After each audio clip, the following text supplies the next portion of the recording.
lessons learned from both sides. I think it's really important to listen, especially if you're going to be taking over your family's company. I think it's for the kids' part, I think it's really important that they ask the questions, they ask the failures, see what they did wrong and see what they did to improve. And then ask yourself the exact same thing. I think everybody has something to learn every single day. You're never going to stop learning. You're going to fail sometimes, but that doesn't mean it's the end. You just got to keep pushing forward and learn from every mistake you make. And just, I wouldn't even consider it a mistake. It's a lesson learned. Move on. Let's keep going. I'm Greg Forzani with Forzani Business Education, and this is the More Profit, Less Stress podcast, where we provide insights for more profit and less stress in your business now with the purpose of turning it into a valuable asset. Welcome to the More Profit, Less Stress podcast. I'm Greg Forzani, and today I'm here with Arianna Karen from Southside Equipment and Sales. Cool conversation today because Arianna is a second generation business owner, and I kind of want to get into that today because obviously my life went through the same scenario, and just talk about that because we never really talked about that in this podcast before. But before we get into it, Arianna, maybe if you can introduce yourself, what the business is about, what you guys do, where you're located, and what service area do you service? Like, so if people are interested, they would know, hey, this might make sense for me. I can go there. Yeah, first, thank you for having me today. Like Greg said, I'm from Southside Equipment Sales. This is our 35th anniversary of being around this year, actually, a few days ago. And we service all over. We sell trucks to the US. We've even sold trucks to overseas. That's kind of where we started. Our business mainly was selling used heavy trucks. And then when we took over back in 2019, that's when we opened the doors to offer mechanical services. And most of our customers range from the Calgary and Airdrie area for mechanic services. Okay, so wait a sec, back up one sec. So you didn't get into mechanics until you took over the business? Correct. Yes. So when we took over the business in 2019, it was just used truck sales. So we had customers come in, buy a truck, and then maybe we would see them 5 years down the road when they need another truck. But we weren't there for support for them necessarily. And that was a huge downfall, I think. But we were just so busy with truck sales that it was kind of hard to do both. The market obviously changed substantially when COVID hit. We were selling like crazy, but when we weren't and when we kind of ran out of inventory, it was really nice to have those customers there to support us in other avenues. Right. Mm-hmm. Okay, sorry. So before we continue, there's two things I need to ask you about that have nothing to do with second generation topic that we're going to get into. But you just said you've even shipped trucks to Europe or offshore? Yeah, we have. So what does that look like? It was you have to drive it to like, I'm assuming like Vancouver, Toronto, Montreal, somewhere like a port city. And then like, do you take care of that? At what point do you sort of say goodbye to the truck and they take care of it? Like when we ship something to the US. Who gets to put the truck on the ship? Not us, but we take it to CP Rails and then they put it on a train and then they take it from there. Usually when it's something like that, we have the customer, like we work alongside with the customer, but that's more their responsibility. But when we sell to the US, I offer brokerage and I will get the truck across to whether it's just across the border, whether it's the final destination. I deal with all the paperwork and all the details. And generally, if you ship it to the US, do you drive the truck down or does it get shipped down on like a train or something? Both. Not a train. Transport truck or drive it down. Oh, like we're on the back of another truck. We're quite close with Sweetgrass, Montana. So it's about a 3-ish hour drive. So that's usually the border that we cross. And sometimes we'll meet clients right at the border, right inside the US. That way we can handle all the custom docs and go through all that nonsense. We'll send a transport truck if it's going all the way to Florida or something like that. But yeah. Cool. Okay, so back to the ship thing. So what do? Take a big crane and pick it up and put it on the truck? I would assume so. Honestly, like that was maybe 7 years ago that we sold something like that. Truck. All I know is I remember taking one of our guys and I was the pilot driver. I followed the truck to CP Rails. We dropped it off, gave them the documents and away you go. And holy crap, like what kind, like who buys a truck from another continent and has it shipped? Like, was it a specialized truck or what was or they like the paint job? Like, what was it? It was just a truck that somebody needed. I mean, I've definitely learned over the years that if you have it and somebody needs it, they'll do whatever it takes, especially with heavy Wow. trucks. It's not like it's a passenger vehicle. A lot of them are, some of the trucks that we sell are day cabs or sleepers, but we also sell specialized units like crane trucks. I remember one unit my dad bought at auction, and it was a 1999 Peterbilt, and it was owned by the city of Calgary, and it was a bridge unit. So it's one of those trucks that parks on a bridge and the crane like goes underneath and you can do bridge work on it, on the actual bridge. Whoa, back up. So truck parks on the bridge, the crane goes, like the crane reaches around. Yeah. Okay. Anyways. It's like a new sport. Forget about bungee jumping. Yeah. This is a new sport. Right? This is work on a bridge underneath, like in a bucket. And my dad had an eye for buying things, like things that you wouldn't expect. So it sat in our yard for years. And after he passed away and I took over, it still sat in our yard. And I was new to it, so I didn't know what anything was worth or what to do with this. Nobody was buying it. I needed that one special buyer, like I said, that would do anything to get it. Anyways, I figured out why the city got rid of it. Because with those specialized crane trucks, you need to do special inspections. There's like a 5-year and a 10-year. And at the 10-year, it's about $250,000 to do that inspection. At that time. Whoa, back up. Did I hear that right? It's $250,000 to do an inspection? Yep. Correct. And I would have to ship it down to the US. So I was like, to do the inspection. Yeah. I believe it was somewhere near New York. Okay, somebody's making too much money on that. Right? Don't even get me started what brand new ones are worth at this point. So I find out this knowledge and we're like, okay, now what do we do? Like it's like a boat anchor to me. I'm not putting that much money into a old truck. Nobody has interest in it and no calls. But later down the road, not too long actually, after we discovered everything, I had a customer call me on it and he does bridge repair. And, we got to talking and then I phoned the people that actually built the truck and trying to understand what this truck is worth. And they gave me a price of what it was worth. And I was floored because for what my dad got it for and what it's worth, I was like, whoa, he really did know what he was doing, even if he didn't know it at the time. Long story short, we ended up selling it to this guy. We ended up shipping it to North Carolina, and he fully knew that it needed this inspection. He was willing to spend the $250,000. So I kind of put it on him. I said, you know what? You want this? I'll sell it for this amount. It needs the inspection in order to get to work. It was a done deal. Wow. Mm-hmm. That's crazy. Yeah. From what I understood from the guys that do it, they pretty much rebuild a bunch of the mechanisms on it.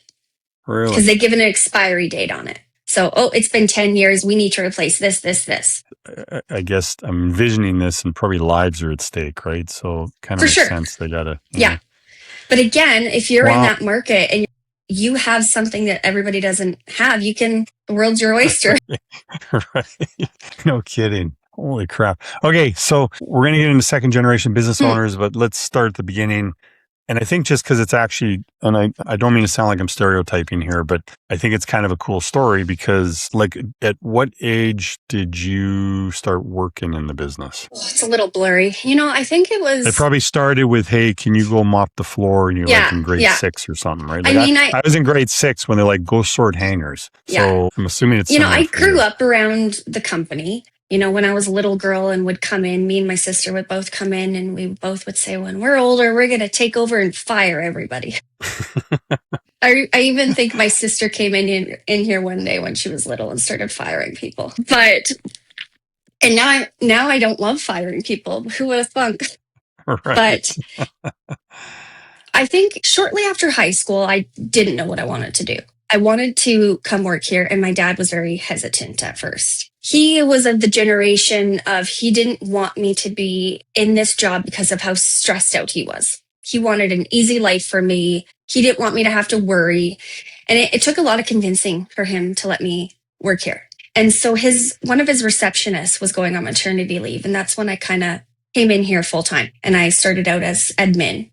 And, I still didn't know much about the company itself. I just kind of sat there and looked pretty and did what was told. And after being in it for a while, he definitely saw my potential and trust. And he was very particular on how things were done. And he saw that I could do it the way he wanted to. And I would offer new ideas. Most of the ideas, he'd be like, no. But Yeah, I would say close to around 18. Okay. And then, So you were yeah, 18 when you stepped into that role. Okay. So this is like literally right out of kind of high school thing. yeah, 18, Okay. 19. Yeah. And then back in 2019, when my father passed away, I had just turned 23 a few months previous. So, and I had taken that summer off when he got sick and stepped away from the company to help him, my mom, my whole family out.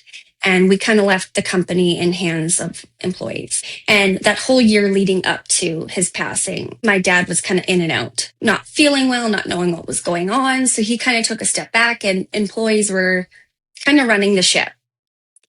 And we didn't have great employees either. And when we ended up taking over after he passed, we were left with a huge loss. And it was just unfathomable how much had changed in that year because of how successful my dad had made this company. And seeing that kind of dwindle away due to other people was really, really hard. So we were put in a position, me and my mom and the whole family talked about it. And we're like, what do we do?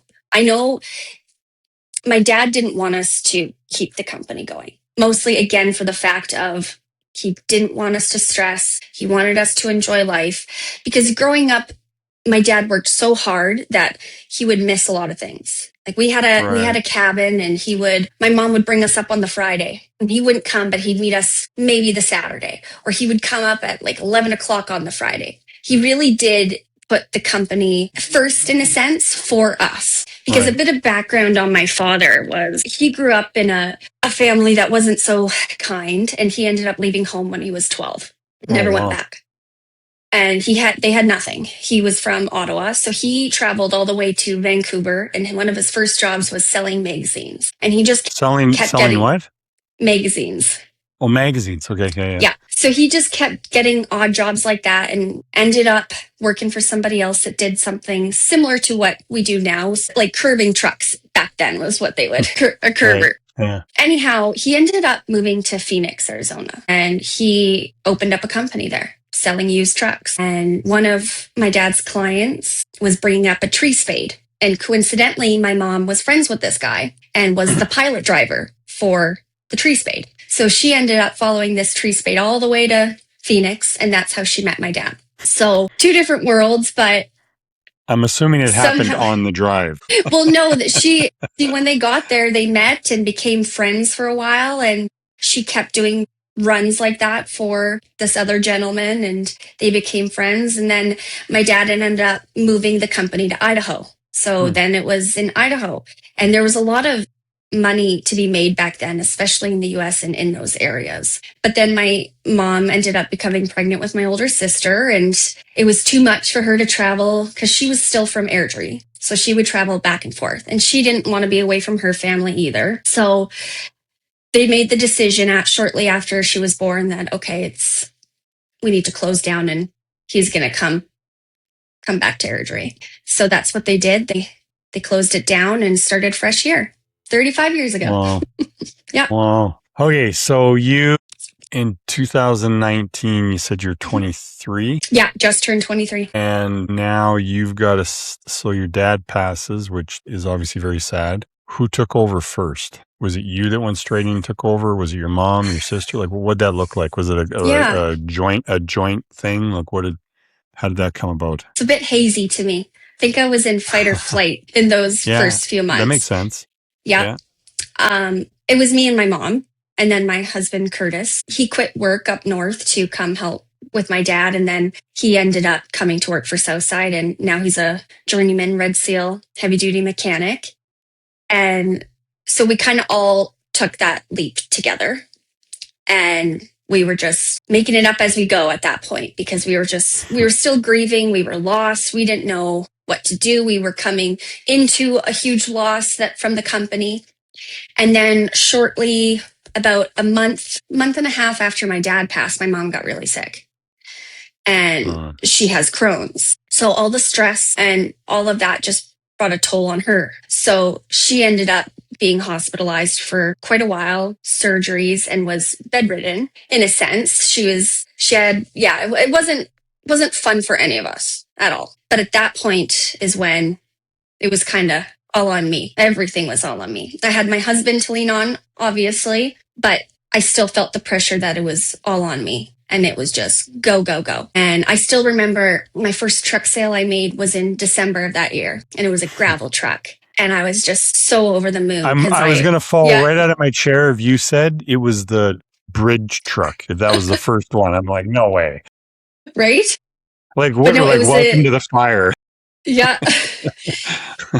And that gave me some confidence because, I came from sitting in my office to answering phone calls, sending invoices, things like that, not to the extent that I was doing now. I was just faking it till I make it, essentially, because it was tough. It was definitely tough. But in your mind, you probably weren't, like, in your mind then, I'm assuming you weren't thinking I got to fake it till I make it. You were probably in fight or flight, right? You were just trying to figure it out. Yeah. Just trying to figure one step at a time. I don't want to, because I just, for piece of advice for anybody listening, like, don't do the fake it till you make it. Just figure it out, right? Yeah. Which is what you did. Well, and that's what I had to do. It was, we made the decision to keep it going, and there was no choice other than to keep going and do what we can do. And it was definitely, it was a tough year. Yeah. Okay. So now at that point, you're 23, you've officially become a second generation business owner. And sorry, I mean, I know you'll laugh because it's funny, but some people would be offended potentially by this. I know you won't be. But so this isn't the part you'd be offended by. But you're now second generation business owner, the owner's daughter, right? So now you're judged and stereotyped. 2, you're 23. So judged and stereotyped. And 3, and this is the part I know you won't be offended by, but some may be, you're a young girl in a rig, like a semi-truck business. I mean, so now you're judged and stereotyped. And probably of the 3 things, that's probably the one you're stereotyped and judged maybe the most, potentially, right? So, because it'd be great if people listening to this podcast, and I'll share some perspective too, because I've been through it too, but how can they deal with that, right? Or if there's a business owner listening to this and maybe their kids are going to take over their business, what can they start to think about and prepare for their kids to succeed? But how did you deal with each of those 3 stereotypes? So you're the kid, that's hard enough in itself. You're 23, you're being judged, you're too young, and you're a girl in a man's business, so to speak, right? So how did you deal with that? How did you get through that? How did you get past that? How did you earn people's respect? Like, what does that look like? Yeah, at first it was really hard, especially mixed in with dealing with my own personal grief during that time. And admittedly, I listened to them. I believed them. There was other employees and things like that would say, you're just the owner's daughter. And I would get in my head because I was so when you say clouded. You listen to them and believe them, meaning when they judge you negatively, you would listen and believe. Okay. I would. Okay. But I also think my circumstance is a bit different because I was a bit clouded during that time. I think I was, even before I took over, that judgment was there because I was working here. There was some male employees here that weren't always that kind to me. And I remember my dad getting into some fights with one of them because I would do something and he'd be like, you don't know what you're doing, get out of here, kind of thing. And it definitely, when I was younger, it would make me a bit emotional and cry. And then my dad would get all protective. And I definitely had to learn to get a backbone, especially with the industry I'm in. But I think the biggest thing is prove them wrong by what you know and your knowledge. I mean, especially now, some of the customers I deal with, I talk to them and when they're done with their truck sale or in conversation, they're like, wow, I can't believe you have so much knowledge. I feel like I can trust you. And it is a good feeling because a few years ago, that wasn't always the case that I felt.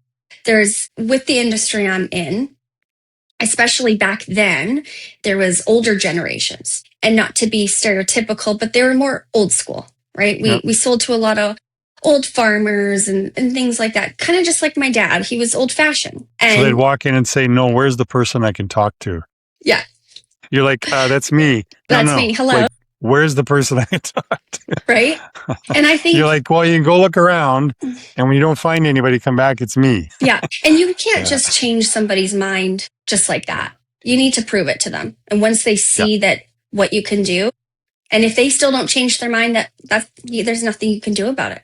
But That's you on just them. keep pushing and proving to everybody around you that you can. Because I think, especially being so young, you're always going to have a little bit of a doubt in yourself, but you got to keep pushing through and look forward to the future and ask yourself, why are you doing this? And once you get that answer, just keep moving. So there's a good question, and I want to add to what you just said, but first I want to ask you another question about something you just said. So how do you suggest to people to remove that doubt? Like, you sort of just touched on it, but maybe if you can expand on that, because I think that's a big deal, right? For so many, for a second generation person to walk in, especially in all the different scenarios you had, but like, how do they remove that self-doubt? What's a way to build their confidence? Because again, even an owner today listening to this can start setting their kid up for that if their intention is for the kid to take over the business. But what did you do, and maybe what didn't you do that in hindsight you think you maybe should have done? Like, more from an advice point of view, what did you do and what would you suggest people do? Like, what does that look like to remove that doubt? And because I agree totally with you that you could be judged. First impressions, totally get it. But at some point, and the question is, how quick can you make it happen? Can it be in one sentence? Can it be in a minute? Can it be in an hour, a day, a week? What does that look like that you can prove to others, no, I know what I'm doing and I'm the right choice for this, through actions, words, all that stuff. So what did you do, and what would you say in hindsight maybe you didn't do that you could have done?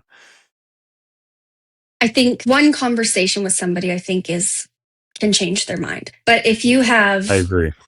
I think if that one conversation doesn't change their mind, then you can't be stuck in, this person doesn't think I can do it. You need to move on. I've learned that the hard way, because I myself can get stuck on, well, this person thinks this, and I can sit in there, and I encourage sit in it, but it should also give you the fuel to prove them wrong and just keep going with what you're doing, what you know, and people that are open to it will see it, and the right customers will see it. You don't want a customer in your, you don't want a customer or a vendor in your company that doubts the owner. You're not going to have a good business relationship with them if they do. And if they do doubt it, then move on. You'll find somebody that does. Yeah. And then I guess have the I don't know if confidence is the right word, but have the confidence or belief that that's on them. That's not on you. That's their emotional, mental luggage they got to carry around. That's not you. You don't need to carry that luggage around. Yeah, I agree totally with that. I remember, like, I got kind of like you, I got in the family business when I was like in grade 6, and they're like, hey, go sort hangers and, move stuff around the warehouse. And then because I was a ski racer, it's like, go mount skis and tune skis and string rackets and do all that stuff. And then eventually it's like, okay, get on the sales floor, work my way up. And then I got my first serious job, which was at 21, they put me in the head office to be like the hockey purchaser. And like, I think it was, I don't know, like month number 2, they're like, you got to go out east and you got to hit Toronto, Montreal, and you got to go visit all the vendors and you got to meet with and because we were the biggest hockey buyer around, I got to meet with like vice presidents and presidents, right? So I'm 21 and they're in their 50s and they have lots of experience. And like you're talking about, I got to get their respect quickly. So, and I didn't have anybody come with me. We were so busy. It's like, we can't send anybody with you. You're just, go jump in the deep end of the pool and sink or swim. And I just remember thinking the same thing. It's like, okay, I'm going to be judged. Same last name as the company, 21. Like, I don't deserve this job, right? From their perspective. Initial assumption. But same thing. I just said, I'm going to go in and I'm going to talk numbers. I'm going to talk facts. I'm going to talk business. And hopefully very quickly they'll forget I'm 21 and all those assumptions go away. And it worked really good. So I agree with you. And I think, and I'd have the same attitude. You can't worry about their mental baggage. You can't let that become yours, because then that starts to bring doubt. It creeps in, and then that changes what you say. It changes what you do. And then it becomes true that you're unworthy. So it's like a self-fulfilling prophecy if you let it get in your head. So I think that's good advice you're saying there. I agree with that totally. Okay. So same question now, even harder than customers and vendors. Now you got that assumption with the team, like day one.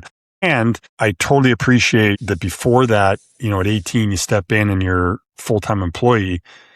because I went through it too. You're judged, right? And you feel it. Like, it's pretty obvious, right?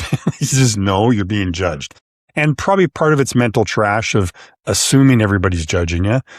So we'll skip past you're an employee trying to figure it out. Let's go straight to you walk in, you're 23, you're taking over.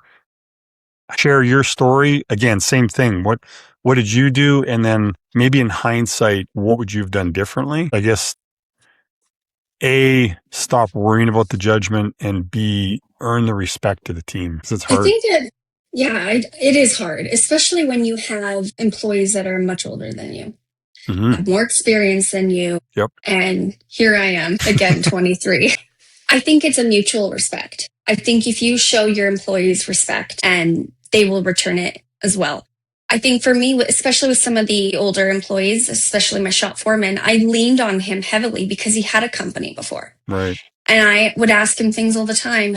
How did you do it? What worked? What didn't work? And I think he respected me asking those questions. I think my employees also respect, like, what can we do as a company to make this a better place to work? We constantly ask our employees that. We're constantly asking for their advice, for any grievances, you name it. I want to hear it all because I want this. It's a family company. We're a small shop. We're very family oriented, and I want people to feel like a family here. And I want my customers to feel that too. Right. Morale in a shop, it's huge. If one guy's not happy, everybody's going to be miserable.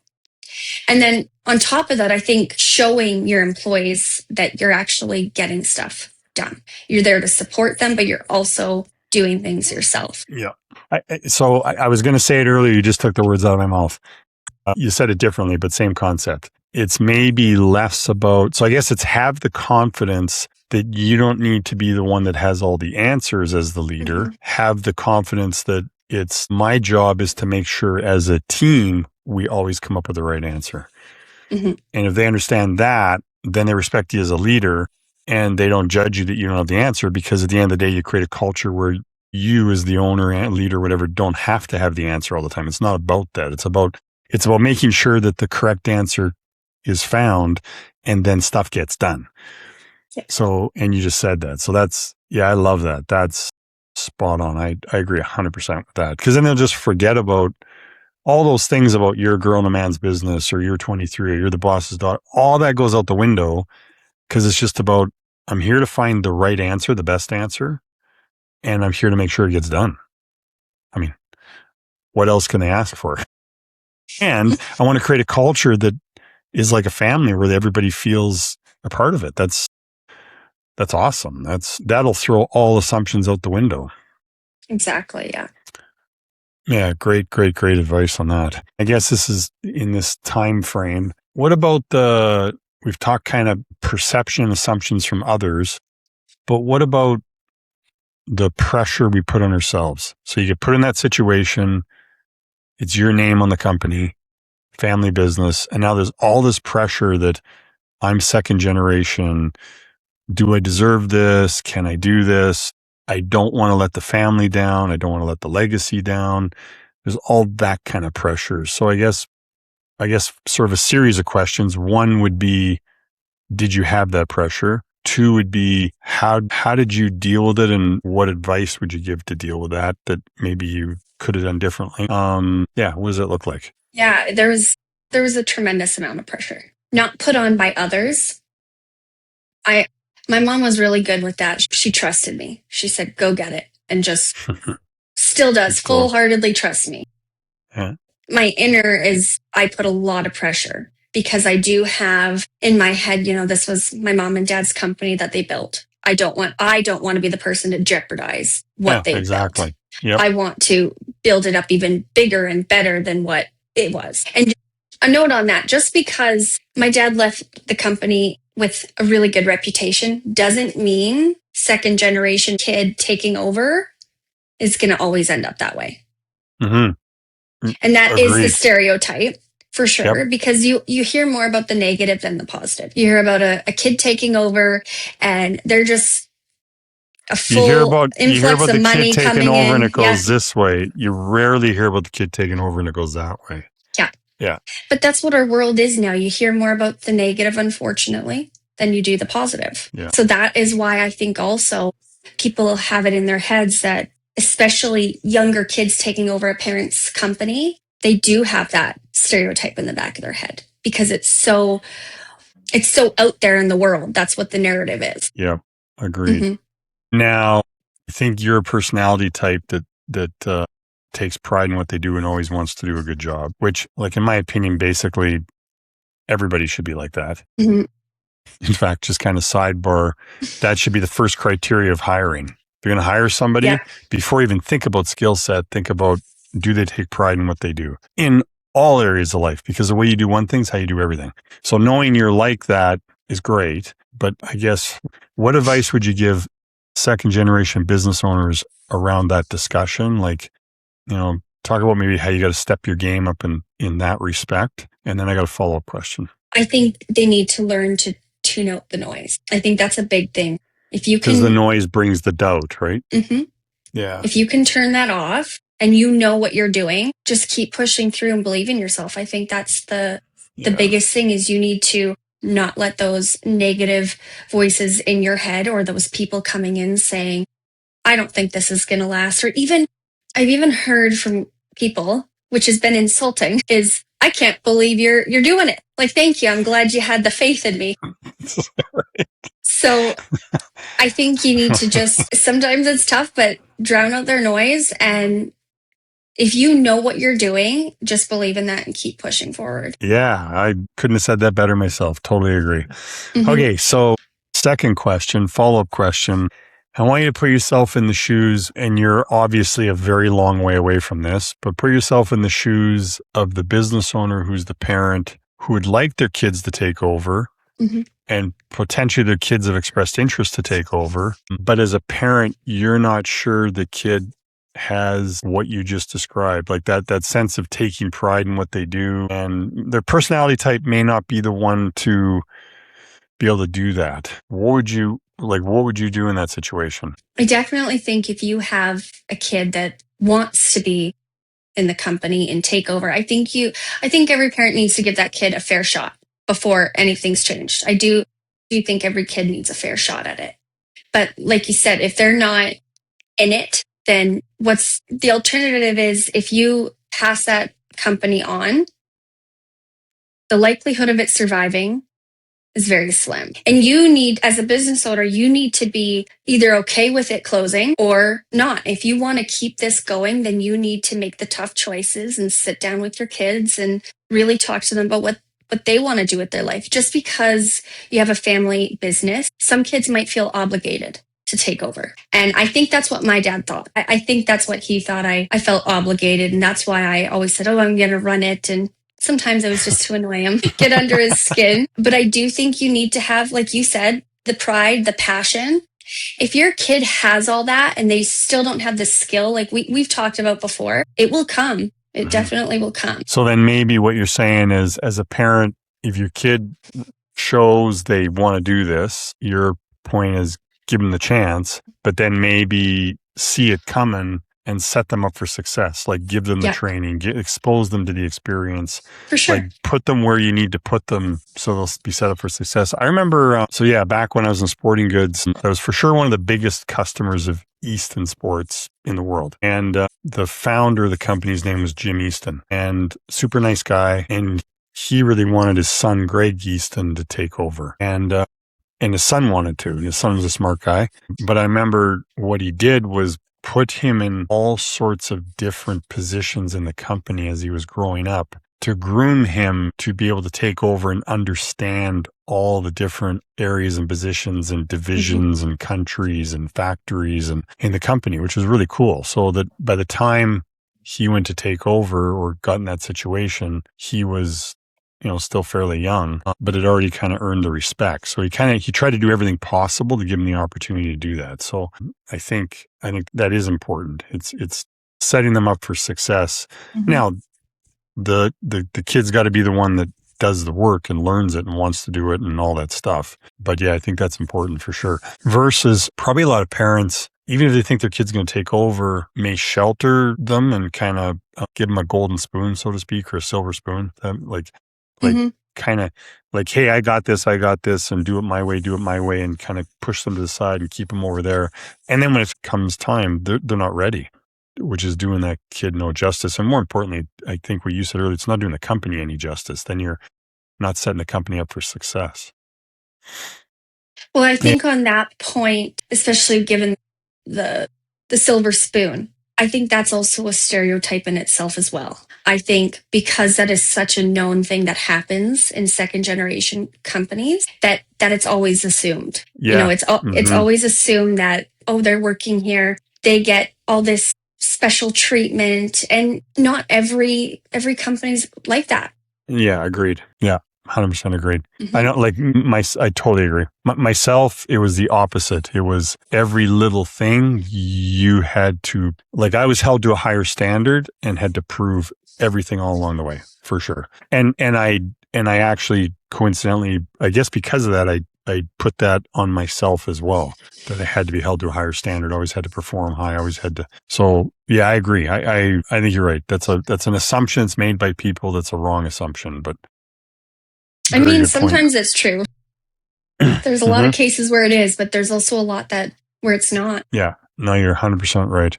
I wrote down the word, and you're making me think earlier. So I guess as a someone that currently owns a business that's thinking about their kids taking over, a super important fact is, or tool is, if you can systemize the business, is make it as predictable as you can make it through systemizing, like whether that's a systemized hiring process, training program, standard operating procedures, checklists, videos on how-tos, like just calendars, regular team meetings, agendas for those team meetings, all that stuff.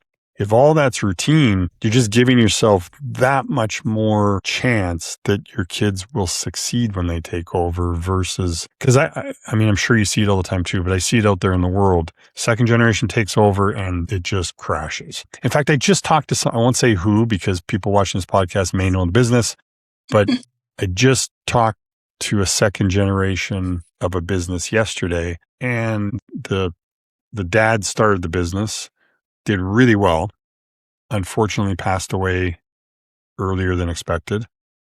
And then the mom takes over, like totally dive bombs the business to the point of hanging by a thread on the fringe of bankruptcy, right?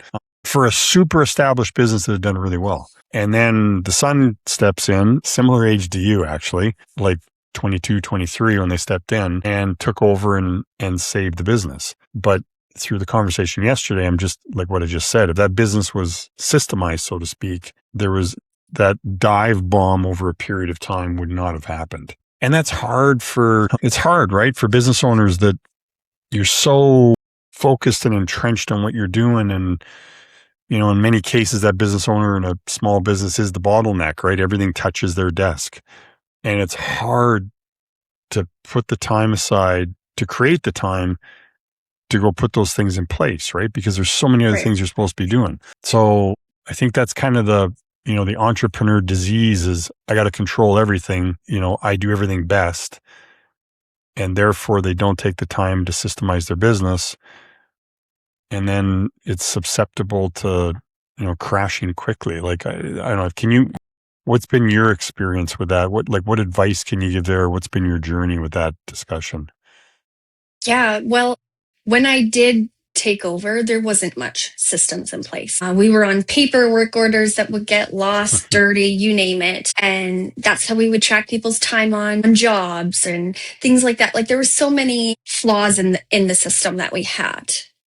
And since taking over, we have done quite a few things to enhance our revenue, our profit, everything, and the efficiency of the guys in the shop. So one of the bigger ones, I took the leap. All my guys now have iPads.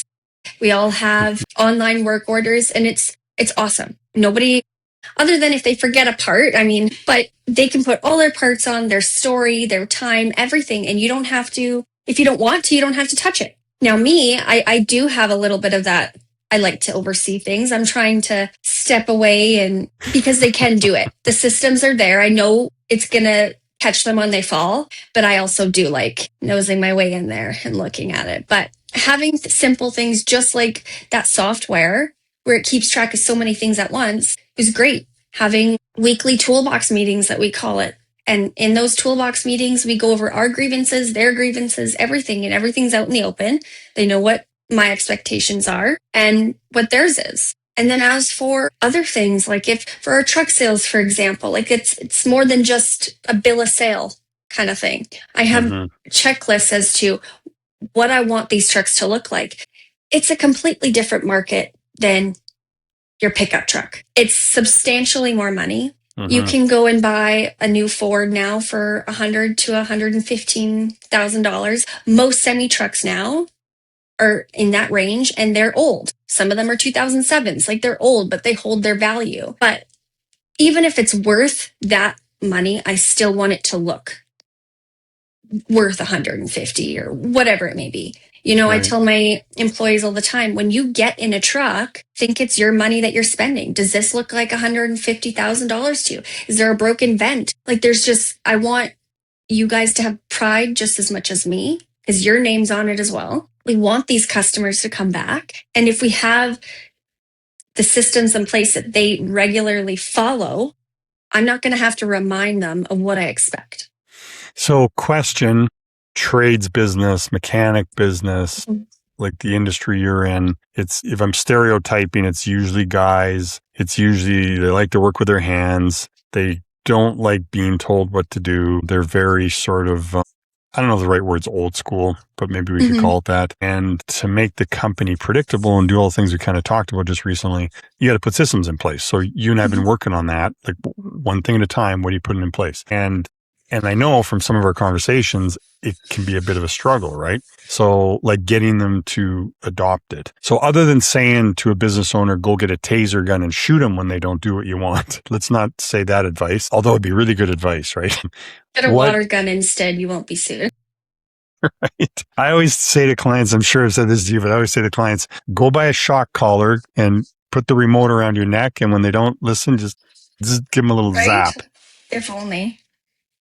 So I guess, because you're in one of those industries, how did you overcome some of those struggles? And what advice would you give to other business owners in those, burly old school male industries where people don't want to, adopt systems or checklists or being told what to do? I think to answer your question about the adopting the systems in place, I think if you don't want to go to the next level, your company's never going to go to the next level. Everything is always evolving, as I've learned. This company is not where it was 6 years ago. And believe it or not, technology is not where it was 6 years ago. It's crazy. And companies rely so much on that now. And I do believe if you are not in the mindset of evolving with the world, then you're just going to be stuck in that place. And you're going to be stuck and not go any further than what you already are.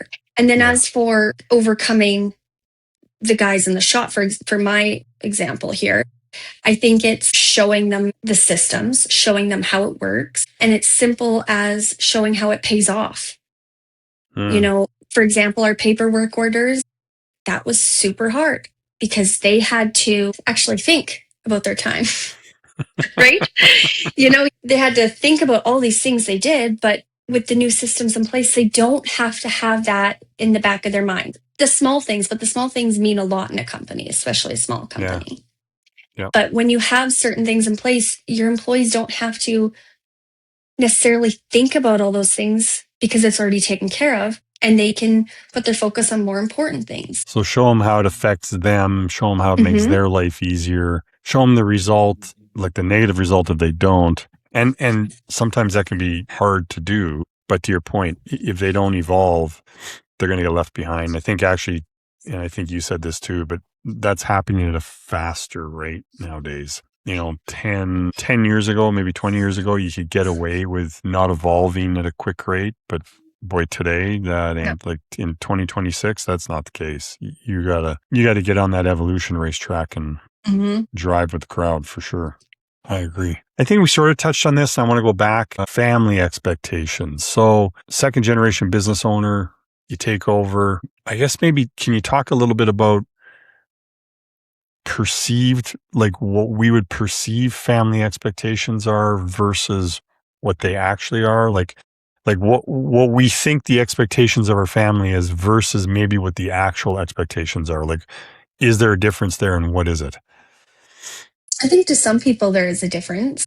Not always the case, but I think we perceive that our parents or whoever, we need to do 10 times better than what they did. Right. And then I do think, at least from my mom's perspective, I think she just wants me to try and do better for myself. It's not, I don't need to be 10 times better than what it was. I think to her is seeing me do good, seeing the rewards benefit me mostly. And she's more than happy with that. Boy, that's bam. You just hit the nail on the head. That's a good one. I'm basically going to repeat what you said, but I think that's such an important point. One, it's realizing as a parent, you just want your kid to continually get be the best version of themselves, whatever that is, right? Is what you're saying. That's so cool. Great. That's a great piece of advice for anybody where you're thinking about, well, that's a great piece of advice in life in general, but back to the subject of second generation business owners, great advice for the kids taking over. Just want them to be the best version of themselves. That's